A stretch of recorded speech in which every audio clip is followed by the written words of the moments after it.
Hello, listeners. You are listening to Historical AF, or, if you cuss like we do, Historical as fuck. We are two librarians and a historian bringing the funny, weird, spooky, and morbid historical nuggets you never knew you needed straight to your ear holes. I'm Kyna. I'm Natalie. And I'm Ashley. This is episode 20, Asylums, part 1. Yay! It's finally happening! I get to talk about my thesis project! All of Kyna's dreams are coming true. Oh my god. 2 years of my life, you guys. 2 years! I spent writing this. Natalie and I are basically going to be the chorus on this episode, while Kyna sings supreme. Yeah. I'm really excited. Yep. So yeah, Kyna, your week, how was it? Okay, so I saw Steve-O at a comedy club, right? I forgot about that. So I was like, okay, it's Steve-O, I gotta go, right? And I'm like, how does this work? He doesn't do stand-up. So I was very I don't know what's gonna happen. But it was so jackassy. It was set up like he was gonna sit down and talk about, it's called the bucket list tour. So he's like, okay, so I made this bucket list, and then he'll talk about one thing on his bucket list, and then he showed a video. But it was like NC-17 Jackass. It was times 20 anything I've ever seen before. I have never seen so many dicks, so much. I've never gagged before watching a comedy show before. I literally almost vomited. Jesus Christ. And at first I was like, they're not going to show, they're showing that. Okay. Anyway, a lot of things happened. It was really gross, and I've never gagged before. And it was more than shock, I think. Like, there's a shock factor, but it was just, like, literally something. It was so gross. Yeah. But it was funny. Deke was it was such male humor, like macho dude humor. They were all rolling. Oh, good lord. Well, that's fun. And the good news is you looked really cute. Oh, thanks. I had fun. And he was, like, cool. Like, afterwards, he was like, I'm going to take a picture with every single person in here. But there was 200 people. I was like, I'm not waiting. So I left like an asshole. But it was, like, midnight, and I'm old. Yeah, no, that's way too late. And the line was not moving because they had VIP go first, and they were getting, like, autographs and talking and stuff. And I was like, I just want to go to bed. Yeah, no. I saw Margaret Cho is coming. Oh, cool. And a bunch of other people. So, yay, San Antonio. Oh, for real, San Antonio gets some really good stuff. I know. I'm pretty pumped. I really love comedy. So. Yeah, I'm excited to be in Shreveport, so I'll have access to stuff like that soon. Mm-hmm. So, Natalie, how was your week? Well, I went to Mystery Science Theater 3000. Do y'all know that show? Absolutely. Yes, no, maybe? Yeah. Well, now some of the original cast, like the guys that play Crow and Tom Servo and Mike, they now do it live. Oh, cool. Yeah. I believe it's normally in film. I don't remember. Anyways, they go to a movie theater and they're on a stage and they're showing the movie while they're making fun of it. And they broadcast this live, so you can go to a movie theater near you so you can watch the movie and hear them and their live audience. So sometimes the laughter is twice as loud because you're with people with right to and there, so that where they are. And it's just so funny to hear them. And I went to see Kroll. That was a while back ago, and Kroll is so bad. It has, who does it have? I don't know. It's got some famous actors in it that you wouldn't picture, so I won't spoil that for you. But I remember once there's like the bad guys are attacking this kingdom, and they're just lighting shit on fire. And all of a sudden one of them says, like, suck it, hey, man, like, fire just ignites. It's very nerdy humor. And there's one part where you see a big canyon, and it makes, like, an oval shape, the canyon. And all of a sudden you hear the guy that plays Crow, you hear saying, it's the holy cooter.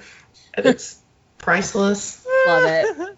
Oh, that's fun. So, awesome. And they do old videos, too, of McGruff and stuff, too. Like, McGruff. Do y'all know who McGruff is? Yeah. The McGruff dog. The crime dog? Okay. With his trench coat. And made like under his trench coat is a red rocket, apparently. Oh, no. I laughed my ass off. Don't do this to me in my childhood. Cool. That's fun. And Ashley, how about you? My week is good. I'm not going to see anything cool or crazy, or haven't seen anything cool or crazy recently. I'm still waffling on whether I should go see the live action Lion King in theaters or not. Yes, Billy Eichner. I don't know if I'm ready to be hurt again. I don't know if it's in me. I don't know if it should be considered live action. It's just CGI. It's step up of animation. Yeah, it's being billed as the live action. I don't think they actually use trained lions. I know. Yes. So, no, I'm just chugging along, eating popcorn. If you'll hear me crunching, I'm really sorry, but I'm hungry. Yeah, no big deal. You're just moving out of state to your dream job. That's so boring. Yes, I know, right? So boring. No, it really is my dream job, and I happened upon it by, the weirdest coincidence, cosmic alignment situation. I applied for this job probably a year ago and forgot that I applied for it. And out of the blue, they emailed me and were like, hey, you applied for this. Are you still interested? And I was like, I'm so not qualified. Sure, let's do this. And now I've got it. So there we go. I'm pretty pumped. But I'm also just horrified that I have to leave my current house when I have no idea what house we're going to be moving to. There's nothing packed really except for all of my books, and I've got to sell a bunch of furniture and all that. So one day I'll be done and be able to podcast from my new home. The house we're putting an offer in on, I have already figured out which room will be my podcast office. So yes. Yay! Glad you got your priorities, where you'll be recording. Oh, yeah, no, I 100% walked into that room when we were with the realtor, and I was like, and this is where I'll be setting up for podcasting. Yes. So who wants to go first this week? Nat, do you want to go first? Sure, I'll take it. I think we'll get ours out of the way, and then we'll let Kyna go last because she's going to steal the show, so we're just going to be her opening. Yes. I mean, you're really hyping it up. I'm just talking about Arkansas. It's going to be awesome. I believe in you. So this week I have Spooky with Asylums, and I think you don't even really need to spooky. I think Asylums just already are spooky. That's just it. We all know they're haunted. We all know they're fucked up. Bad things have happened there. Book closed. That's it. Yeah, every Ghost Hunter show ever, they're at an asylum. First episode. Yep. Guaranteed ghosts. Ghost facers. Sorry, I'm going to say that every time we talk about ghosts. Awesome. Ghost facers. Anyways, so I looked up some of the most haunted asylums in the world. That was just short and sweet little list. One being Danvers. It is probably one of the most famous in a way because it inspired H.P. Lovecraft's Arkham Sanatorium and Batman's Arkham Asylum as well. Awesome. It was also used as a movie set for Session 9. That's where Salem Village was, so their witches hung out there. This place is the shit with haunted stuff and looks super creepy and fucked up. Alright, so next up is Beechworth Lunatic Asylum, Australia. For 128 years of terror, 9,000 patients died there. Whoa! That's a lot. Is a lot. So needless to say, it's haunted. Yeah. Yes. Real haunted. It's known to be faces in the windows, a matron doing rounds, and children laughing and footsteps. So super creepy. Yikes.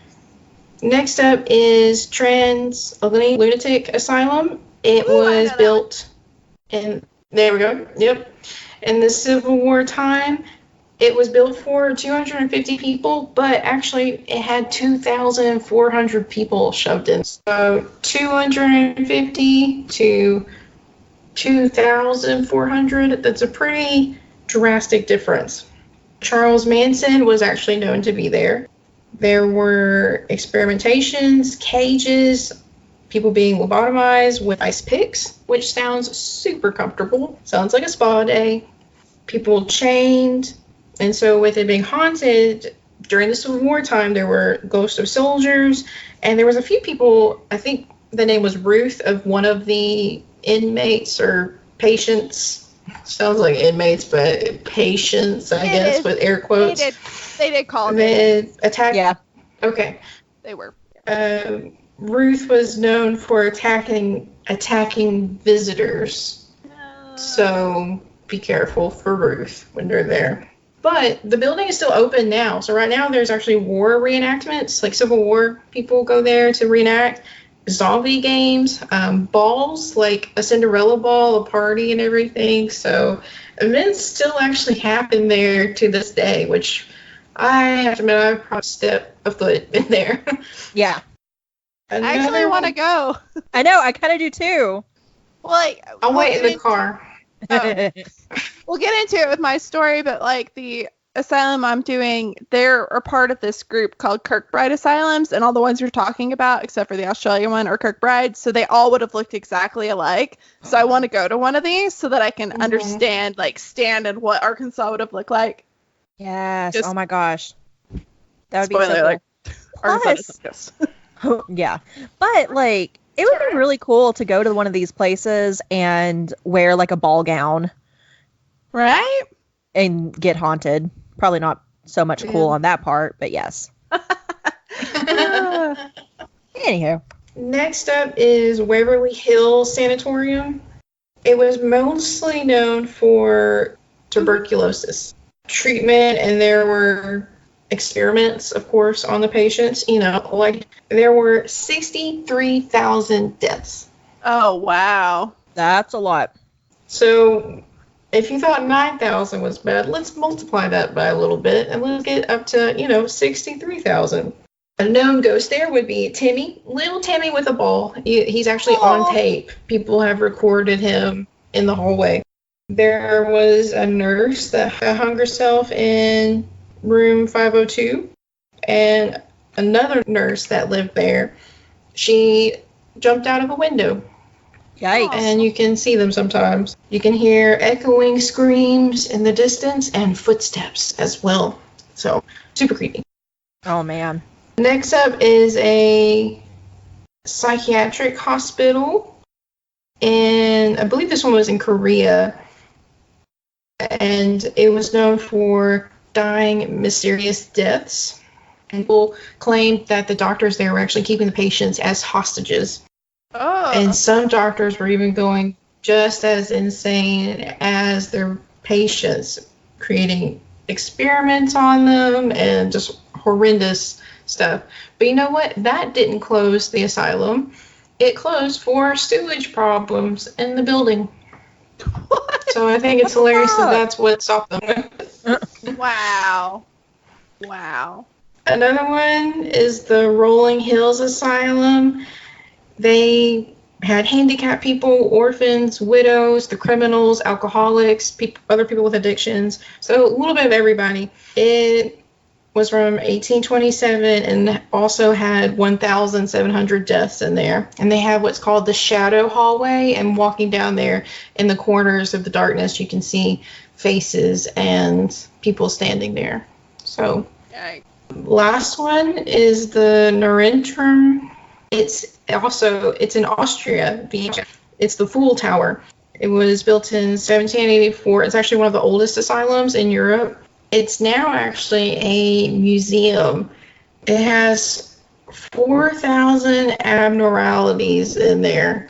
That's cool. That is deformed fetuses in jars and wax models of untreated STDs. Ooh, Yikes. No, thank you. That would be so fascinating to see. Section. Yeah. And it's really crazy, like morbid kind of curiosity. Mm-hmm. But when I read the STD part, it's a turn off. So I'm going to pass on that one. I just picture Johnny Depp in The Libertine when his nose falls off from syphilis.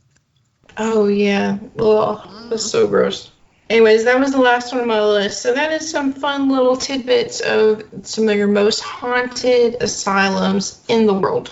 Yes, I want to go to all of them because I have a wish to be haunted, I guess. I don't know. Oh, yeah. Some of them are really, like, condemned. Like, people Yeah. sneak in there just to see if it goes. Yeah. If anything, if I went to one of these condemned asylums to investigate, I would end up with like pneumonia from the black mold instead of getting haunted. Yeah. I think it's like Utica in New York. I think that one is like condemned, and people sneak in there all the time to get videos. Mm-hmm. I mean, it'd be cool, but also they're falling apart, so it's pretty dangerous. Don't do that. So we are not condoning you sneaking into these places, and if you do, please be careful. There is an asylum in Washington State that is a museum now, so you can actually go in that one, and if it is a Kirkbride institution, it's what all of them look like, so you can actually see them. I wanted to intern there so bad, but I couldn't justify the price of living in Washington. Yep. So, what do you got, Ashley? Are you guys ready to answer this burning question of mine? Oh, yes, always. This question is, were I alive in the 19th century when asylums were a big thing? Would I have been committed? I don't know, because the diagnoses that they shoved people in were pretty vague, so it'd be whether or not Terry wanted to shove you in one. Short answer, yes. Or who'd you piss you off? Exactly. So we are going to talk about some of the quote-unquote symptoms/conditions that would land a woman in a asylum in the United States in the 19th century. So I found this really amazing article in the Oshkosh Scholar by Catherine Pouba and Tianen called Lunacy in the 19th Century, Women's Admission to Asylums in the United States of America. It is such a good read. Everyone needs to look it up and read it. You can actually look up scholarly articles through Google Scholar, and that's where I found it. And it's really interesting, but I'm just going to say just a little bit about it. So, women faced many instances when their normal bodily functions, actions, or interests as women were considered abnormal or a symptom of insanity. Between the years of 1850 and 1900, women were placed in mental institutions for behaving in ways male society did not agree with. Shocking, right? So, Elizabeth Packard was one of these women, and women during this time period had minimal rights, even concerning their own mental health. So, just a little blurb about Elizabeth Packard.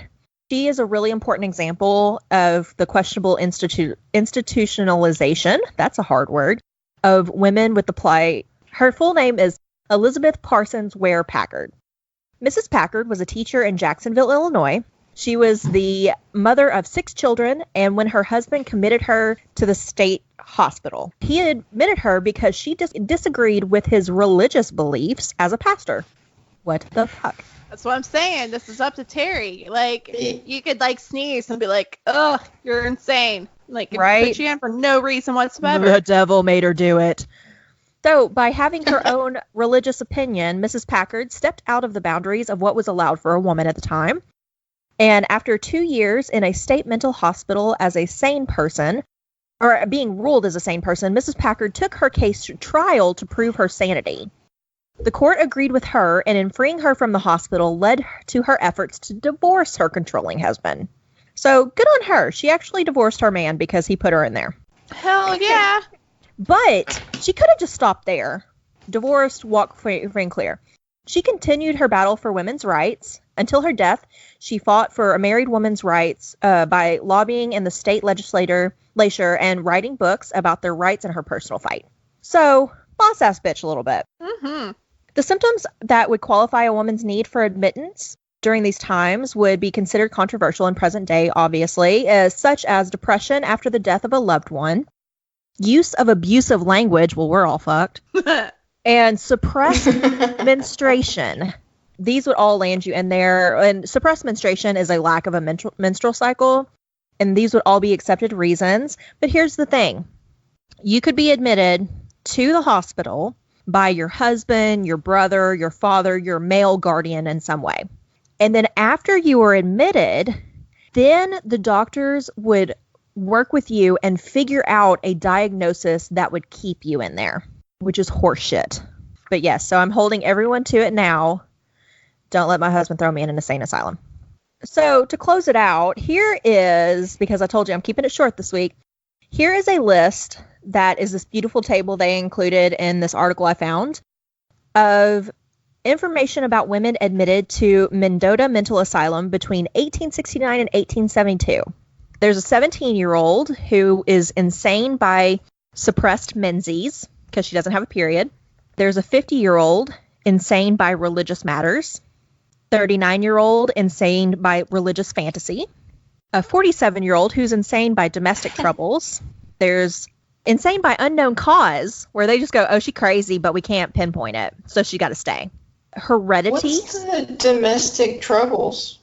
That could be anything. She has 11 children. This is also the number of children they have. So she could have just been nuts because she had 11 kids in the house, or she could have... I'm just thinking, like, she didn't make a sandwich. Yeah, it could have been. Yeah, it literally could have been like, I don't like the way she made the stew. Like, or I'm tired of her talking, so I want a new wife. Or I've got eyes for another lady, and the only way I can be with that lady is if my wife is insane. Yeah. So, yeah. Yeah. So many things.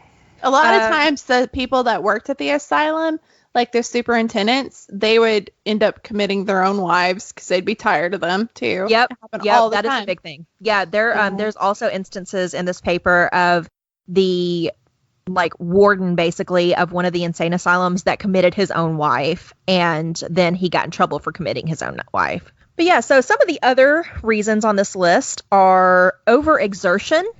Oh my God. Lock me up now. Right. Yep. Like, she went a little too hard in the fields. We had to throw her away. Abortion. Oh my God. Loss of property. Wait. What woman had property to begin with? That's what I wondered. She was 40 years old. She was of Irish descent. She had 10 kids. So, were the kids the property? Did she own land and then gave it to someone? Did someone steal her land? What happened? Mental excitement. Childbirth. Childbirth would make me insane too. Let's just put that out there. That one I understand.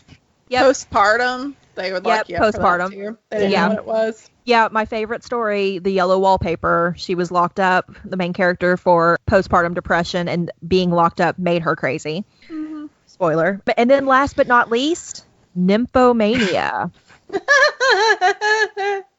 So she liked sex too much because, Madonna horror complex. We cannot like sex. Therefore, she was made to be insane and put in this place, and no one really escaped that place except for a few, and it's really sad. And I didn't say this at the beginning, but my topic was actually morbid this week, and I think it's morbid that women could be placed in asylums just for breathing wrong. Well, we were property, so yeah. I mean, it's literally been barely 100 years, you guys, since women were not property. Yeah, this year has been 100 years. It's insane to think about that. You had no rights. Yeah. And if you listen to this and think I'm not a feminist, you're wrong. Yeah, but even if you didn't have a male guardian, say your husband or your family die, you would still be thrown in one of these because you didn't have somebody. It's insane. It's really sad. A couple topics ago, we figured out that Kyna and I would be burned as witches. Yep. This time, I think all of us at some juncture would be thrown into an insane asylum. Yep. Yes. So, yeah, that's all I got. I wanted to keep it short and sweet because I'm excited to hear Kyna's topic. Oh, my God, you guys, I'm so excited. So, I know that I beat this dead horse that my thesis in grad school was a state asylum. And I chose it because I wanted to mesh my psychology degree with my history degree, Like a boss. But also because I feel like I wasted all this time going to psych school and I didn't use it. So, but I'm really excited. It's the first time ever that I can just read off a website because I made the website and it's not plagiarism. So, So if you wanted to go to arkansaslunaticasylum.wordpress.com, you can actually follow along with me, and then it has all the pictures. It's beautiful. So a little summary. I did the Arkansas Lunatic Asylum as my thesis, and I started out, I mentioned few episodes ago that I started out with hysteria, and then I stumbled on this asylum and I didn't know it existed, and it was destroyed in 1963, and it's like nobody ever talked about it again.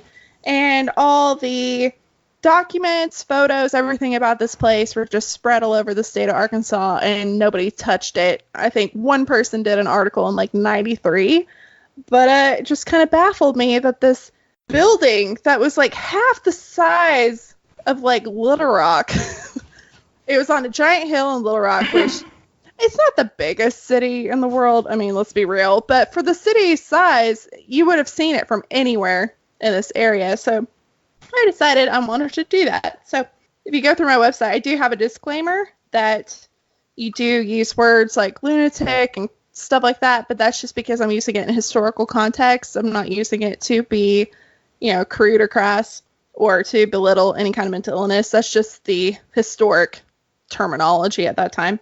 But as the asylum evolves, so does the terminology.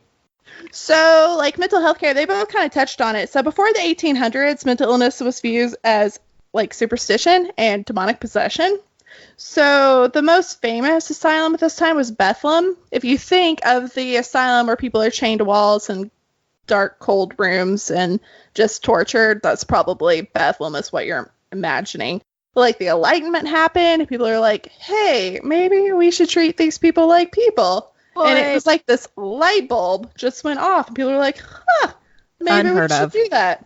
Nice. Right? And there was these two dudes, right?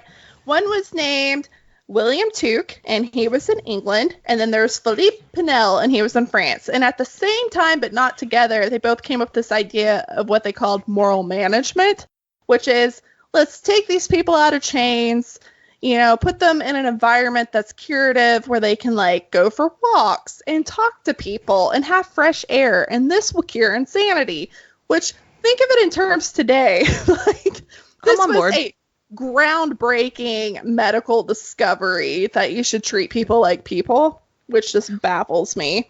Well, I mean, to be fair, like with mental institutions now, they don't really let you walk around in fresh air. Like, I want to meet the one that does let you do that. Because, like, I've stayed in places that are similar, and we definitely did not get to go walk the grounds and all that. Like, one place has a courtyard that they'll let you go sit outside in if you're a smoker, and I'm not a smoker, so I would just, like, pet the window and stare out at them. Well, so this mostly happened in England, but then in the United States, there were the Quakers that were like, hey, I heard about this thing in Europe. So they went and visited, and it was called the York Retreat. So they visited it, and they took notes, and they came back to Philadelphia, and they're like, we're going to build one. So then they named the Friends Asylum in 1813-ish, which is Benjamin Rush, who is one of our founding fathers. No big deal. Cool. So, and then you get, like, later in 1841, Dorothea Dix, which I think a lot of people have heard of her. She purposely got herself admitted to asylum and then fought for asylum reform. So a lot of these things. Yeah, so a lot of these, she wrote a really great book, by the way, so you should read that. So a lot of these people are kind of setting the stage for this new wave of asylums in the United States and around the world, because it wasn't just here. But there was this dude called Thomas Kirkbride, and he decided that he wanted to take it a step further. So for moral management, he decided that the building itself could be a cure.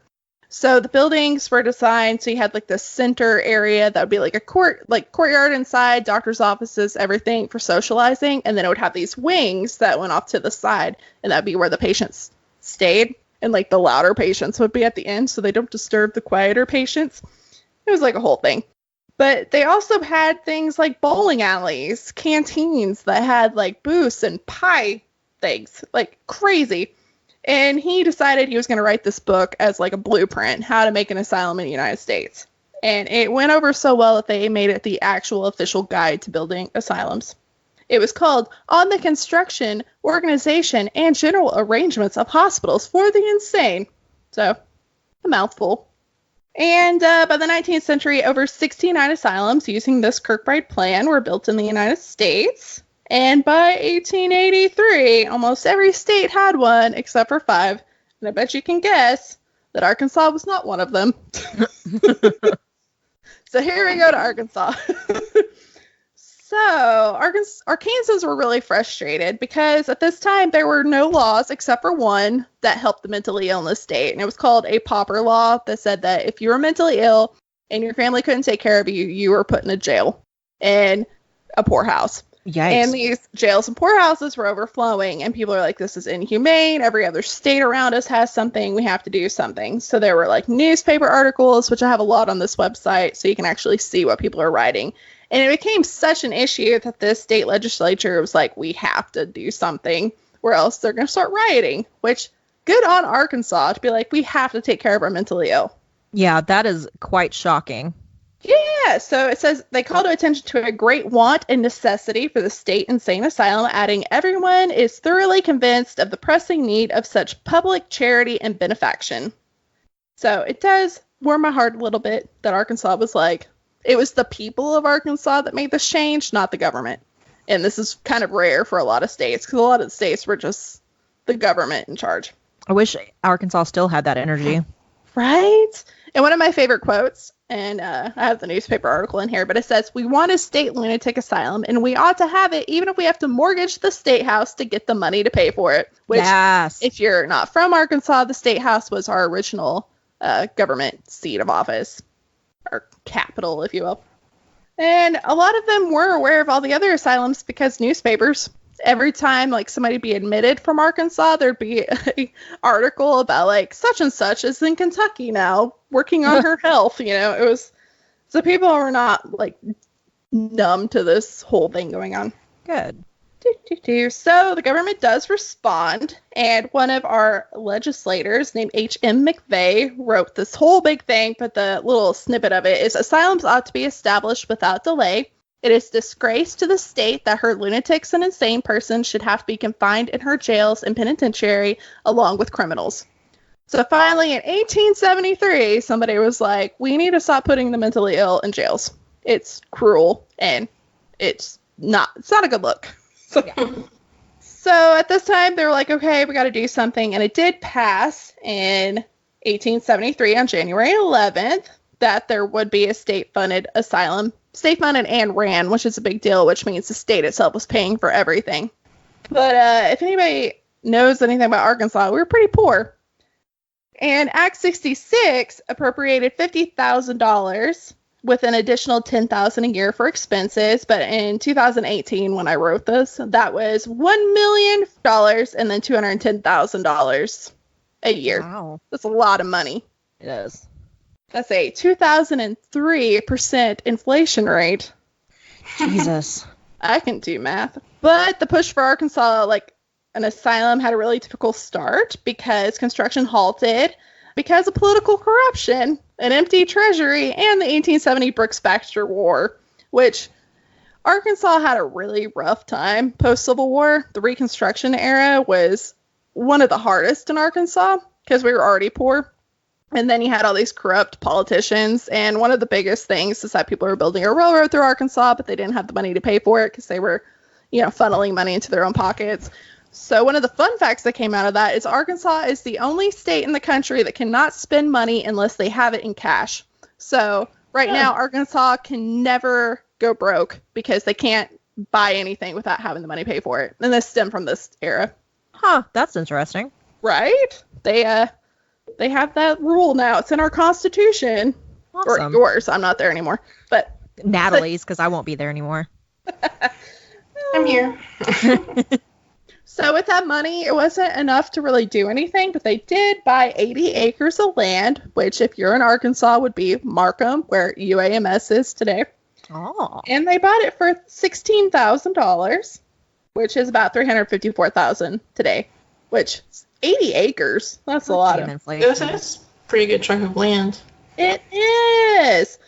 And long story short, I have a lot of things about like the governors and what they said, but nothing happened. So they bought this land, nothing happened. So there's this guy called Dr. P.O. Hooper, and he's a notable Arkansan. He's one of the founders of UAMS Hospital, which is one of the bigger hospitals in the entire state. And he recognized the sad plight of the mentally ill, and he said they were incarcerated like criminals, and he decided he was going to take it upon himself to make this happen. So one dude was like, I got this. So he got authorization from the government to tour the United States and look at everybody else's asylums and then take notes. And then he's like, I'm going to come back, I'm going to report to you and tell you what's going on. So he went to Maryland, Pennsylvania, New Jersey, New York, Connecticut, Ohio, Indiana, and Missouri. Awesome. He came back fired up, and he's like, got a plan, this is going to happen. So he shows up, and he's like, all right, so bad news is we need $150,000 to build this thing. And they were like, we don't got that kind of money. But he was like, we're going to do this. We need to do a Kirkbride plan because that's what everybody else is doing. It works. Everybody's happy. People are treated humanely. Arkansas's got this. We got to do it too. So Governor W.H. Miller vetoed the first bill and then decided that to veto it would allow them to give new money. And things started kind of going from there. They appropriated the $150,000, like you said, and construction started immediately.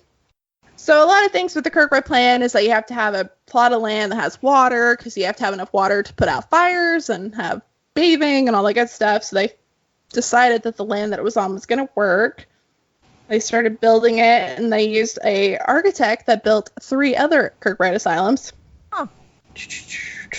Okay, so the Arkansas Lunatic Asylum ended up being a 4-story building. The administration building was 63 feet long and 140 feet deep, with an elaborate tower that was 120 feet. The central building, there was wings that protruded diagonally on both sides, and they were different lengths, so there was like 4-story, 3-story, 4-story, 2-story, 3-story, but these gigantic wings, and this is on both sides. So it was just very ominous and took over the whole thing. And 5 million bricks were laid for this building. I thought that was a cool little figure. Oh, it's a lot. Yeah. And this whole idea, the whole outstretched wings, is that they thought light would cure you. So there was windows lining each hallway, so they'd have natural light. They also thought the fresh air, so it had a ventilation system. And this is one of the first buildings that had a heating and cooling system. So it had the most precise heating and cooling of any asylum at that time. That's which is awesome. pretty cool. Yeah. Most of the asylums are set up where you had a superintendent, you had a matron, and then you had 2 doctors and then a bunch of nurses and stuff. And like I mentioned before, it was pretty interesting that the first superintendent, his wife became the matron, and then all of a sudden she was admitted to the hospital and never got out. So that's a little sketchy, but Awfully convenient. Yeah. convenient. You're already here. Hop on in. But on March 1st, 1883, which is 10 years after the first time somebody was like, hey, we should build one of these, it finally opened. The first patient was admitted by legislative order, and it was a woman. Shocker. Shocker. And my thesis, up until this point, nobody had actually said that they did moral management as the treatment plan, so my thesis is proving that they did. I'm not going to bore you with all those details, but because of the Kirkbride plan and their treatment plans, I was able to connect the dots and be like, first person to say it happened. Sweet. Like, technically, I am the world's foremost scholar in this building. I know more than anybody in the world, which is sad. Hell yeah, you do. Queen. Yeah, yay! So when you first came into this asylum, you were examined by 2 doctors, and then you were given a diagnosis, and then that diagnosis would give you a treatment plan, and then that would also say where you're going to stay. So if you were somebody that was kind of dangerous, you'd be put in a smaller cell-ish kind of thing. If you were somebody that wasn't as dangerous, you would have a roommate. And they weren't big rooms either, but they would also tell you which part of the wing you'd be at. So if you were dangerous and loud, you'd be at the far end where nobody could hear you scream. So Awesome. and it's so funny because they write it to be like super nice. Like, we're doing this for you. It's okay. Yeah. For your own good. For your own good. So at this asylum, they didn't have medications at this time. So they went away from the traditional, bloodletting, confinement restraints and all that. And they decided that a highly regimented system of activities is what they would use to treat people. So these activities included body grooming, dining, dances. They have like balls. Conversing with physicians. So this is like a precursor to talk therapy. They had exercising, recreational events, art, educational activities. And the entire building was made to make this happen. So each wing had room, like a common room. They had a craft room, a sewing room. They had a hydrotherapy room. They had different areas that you could go in to, like, stimulate your mind and whatnot. It had beauty salons, barbers, multiple dining areas, a swimming pool, and they had courtyards that had trails for prescribed walks. And then they also had a game room, a bowling alley, and then the canteen I talked about. And I was so fascinated by this canteen because nobody had ever talked about it, and then I found the floor plan that showed them building it. And it had a soda fountain, a pie case, a malt dispenser, a fudge warmer, which... Yo. Real talk, when you defend your thesis, you have to go in front of a bunch of people on a panel and then convince them that you're smart enough and you should get your degree. And one of my panel guys was so fascinated by the fudge warmer, he just kept asking about it. It's like, what is a fudge warmer? How big is it? Where did it go? And I was like, I didn't get that far into that, dude. But it also had coffee makers. They had refrigerated sandwich units. Ooh. And then it was also kind of styled like a 50s diner. But this is the 1880s, so this is way before 50s diner style even existed. So. Huh. And then annual reports that I got my hands on talked about music and games.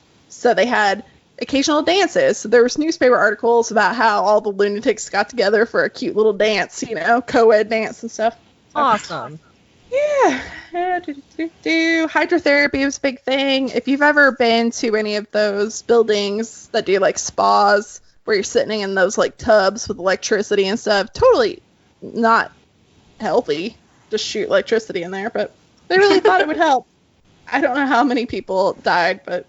I think what would help would be the fudge. The fudge. Real talk. Okay, if you get electrocuted, who cares? Because you got it makes me happy. Exactly. Yeah. If you're looking for me in the asylum, I'm over by the fudge warmer. And it wasn't all rainbows and butterflies. There was a dark side to this. They did decide... Was it dark fudge? Dark chocolate? a little darker.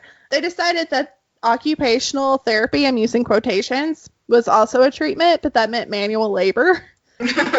So they would put you to work. If you were a woman, you'd be doing laundry, you would be, you know, in the gardens, you'd be doing things around the asylum. If you were a man, they would send you to work in, like, cow pastures to do, like, the milk production. They grew their own food and had their own milk and stuff, but it was hard manual labor.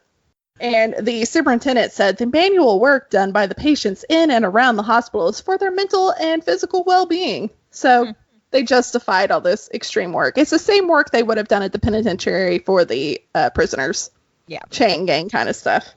Male patients also worked as woodworkers, maintenance, and carpenters, while the females did food processing, and they also sewed. One cool thing is the Arkansas Lunatic Asylum, the patients actually mended the uniforms during World War I. So it was like a mass production thing that they would sew it and send it off to the soldiers. So that was pretty cool. Yeah, that is cool. Not for them. They're being forced to do labor. But they also said that patients who participate in daily outdoor work have better health, better appetite, and rest better at night. And they're more manageable. Yeah, because they're fucking tired. Yeah, and they're drugged up. Yeah. Well, they weren't drugged at this time. They were just worked to death. Kidding. Yeah. Awesome. Even better. This is like before the 1900s. They're just worked to the point they pass out of exhaustion. And they're like, it's working. They can't talk back because they're asleep. How to cure a sassy mouth. Give them a shovel. And the thing I feel kind of sketchy is around 1919, they decided they were going to expand this farming operation and then bought like 150 acres of land. But then all of a sudden, the government was like, can't do this anymore. They sold the land, stopped it within like a week.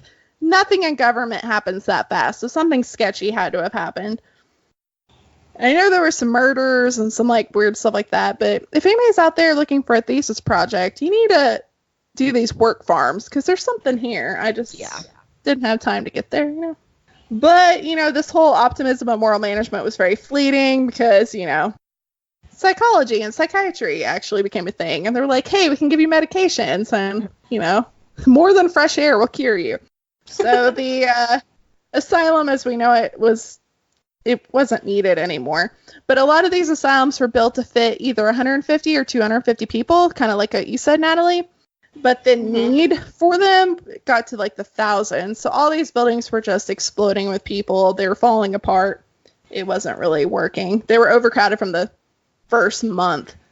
So they're constantly building and building and building, but it led to the downfall. None of them could keep up with the demand. So it started with 150, and by 1912, it was at 1,700.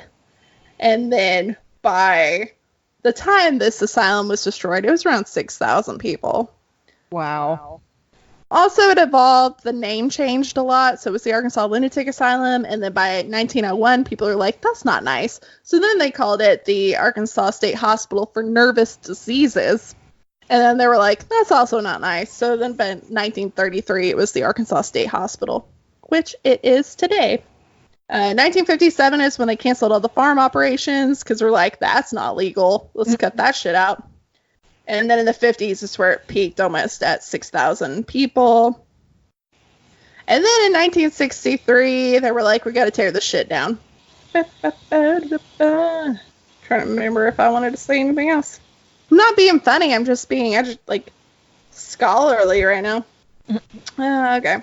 So around 1963, they couldn't keep up with the upkeep of these buildings, but it's also the height of the deinstitutionalization movement, which JFK was a big proponent of that. So a lot of the asylums were being closed, and they were going into more community-based care, which is more like what you would have experienced, Ashley, when you were there.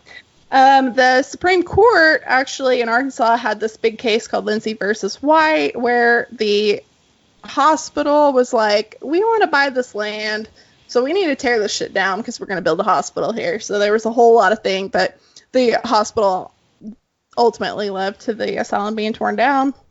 So in 1963, it was gone, bulldozed.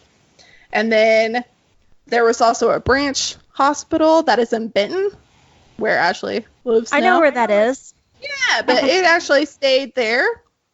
And there were some rumors. Okay, so with asylums, if people threw people in there and then no longer contacted them, if they died, they'd be thrown in pauper graves. So in Little Rock, it was behind the asylum, which is where 630, the road is now. And then supposedly all the bodies were moved to Benton, but a lot of people are like, there's no actual documentation. But if you think about it, they're mentally ill. Nobody knew who they were. Did they actually move everybody? So I'm interested. They are tearing up 630 right now to redo it. Yeah. And they're about to get to where the hospital is now. So I'm wondering if they're going to find something they don't want to find. If they're going to find people under there. But I've been telling people, I told the highway department, I was like, there is a huge possibility you're going to find a grave under there. But be aware. Nobody listens to me. So if you see it in the news, let me know that I'm right. Kyna was right. But I also, during all this research, I went to the state hospital that's today. So in 2008, they moved back to where it used to be. They bought a smaller building. And when I was talking to a bunch of people, I made a joke about how it's probably haunted because of all the shit that went down there. And they were like, oh, hell yeah, it is. They said one building is so haunted that nobody will go in there. So they throw the criminally insane in there. Yep. It's pretty cool. I have the website. I have like a forum going. So I've got a lot of people that email me and talk about how their loved ones or great whatevers were there. And it's pretty cool. Got a whole lot of things. But like I said in the beginning, everything was lost in 63. They just kind of either destroyed all the documents or they got lost in archives. I spent, like 5 hours a day for like a year in archives digging up old documents and pictures, and so now it's on the internet and everybody can enjoy it. It's awesome. It looks wonderful, and we will definitely share the link to that. Instead of just showing a couple pictures of it, I'll send the when I do the post on Sunday with the pictures, we'll also include that link so everyone can go to it and look at it in all its glory. See my blood, sweat, and tears and meltdowns, because there was a lot of those. It was a lot. Yeah, it's pretty exciting. I had somebody email me yesterday, be like, oh, cool. My great-grandpa was there. Can you look up his stuff? And I was like, those don't exist, but I can try. She was like, I just want to see him in the patient book. And I'm like, the patient logs for that year don't exist. She's like, are you sure? And I'm like, I spent a year and a half looking through these. They don't exist, I promise. Yeah, big move. It's pretty exciting. It's like I said, it's really cool to see other asylums that are still, surviving today, because they all would have looked identical because they had that specific blueprint. So it's exciting. I want to go to a lot of them because I'm like, I spent years of my life working on this. It'd be cool to like walk into one and be like, this is it. That would be very cool. Yeah, we should definitely go to the one that throws balls and look around. Yeah. Well, the one in Austin is still standing, and it's the actual state hospital right now, so it's still functioning. But Oh, cool. it's pretty cool. But yeah, they bulldozed Arkansas to the ground, and I heard that some people that worked in security took some of like the metal and made it into like an art piece or something. It was, but yeah, nothing survived it. Oh, wow. Which you can see on the website in the 60s. The building was literally falling apart. It looked horrible. And, but, you know, state hospitals up and running again. And, same thing. They're overcrowded and underpaid, and they can't, you know, it's the thing with mental health everywhere. Nobody has enough money and the capacity and the room to help as many people as they can. Of course. So that sucks. But although if you're from the Arkansas State Hospital, sorry, because they don't like me talking about it. Oops. Sorry, bro. Well, they're like, we have a lot of bad press right now, so we're really hoping that you would say nice things. I'm a historian. I say the truth. Yeah. So. Yeah, no. All right. Well, on that happy note. God, I know. I feel like it was really boring. I'm sorry. No, it wasn't boring. This was just a really sad episode. Or just really factual. Yes, very factual.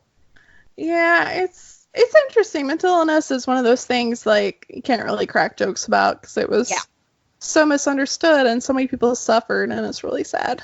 Yeah, and I mean it still is, and mental health has just such terrible roots, and yeah, you know how I feel about all that. So that concludes. I just feel like the bright shining thing is at least Arkansas like had the intention of actually helping people, so that made me feel really good. That I know they had a fudge warmer. They did. They had fudge and bowling alleys. Like there's the floor plans are on the website too, but like the whole center of one wing was a giant swimming pool. They must have had a good old time. Oh man, that's awesome. I mean, I'm like I wouldn't mind going there. Yeah, real talk. Look like a good time. Yeah. Speaking of spa day. It's true. It's true. Real talk. And a barber. You could have like your hair did. Yeah, dude, that would make me feel a little better. Get my hair did, eat some fudge, go for a swim. And they had pie. I like pie. Pie, yes. Yeah, but good old time. In a malt dispenser. What? I didn't even know they had those in the 19th century. So I didn't either. That's cool.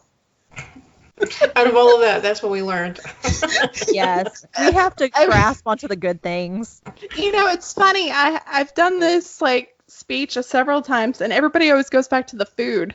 Like the pie, the malt. I guess because in darkness there was at least some good, you know? Yes. True. That's true. With the activities and all the good food. Yes. Yeah.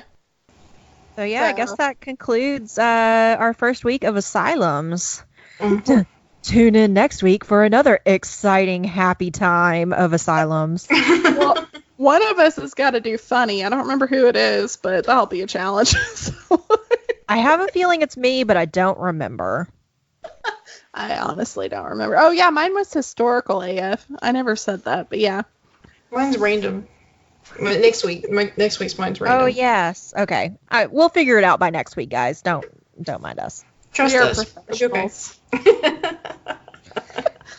All right. So if you listen to this and you're like, I need more, go to Patreon. www.patreon.com/historicalafpod to get extra content. And I know we're always talking about it, the deleted scenes, the drunk dives. Got one of those coming up. The Q&As. Man, I never laugh as hard as I do listening to our drunk dives. Real talk. We don't remember what we said. It's a surprise to us. But yeah, go in there and check out the tiers. It's anything from $2 to $20, and you get a lot of cool stuff. And if you are one of the next 7 people to join, you get some extra stuff. We got stickers, and you get letters, and you get a gift from each of our respective states. Since we are now the tri-state queens of TMI. Yes, we are spanning 3 states, and it's awesome. Yes.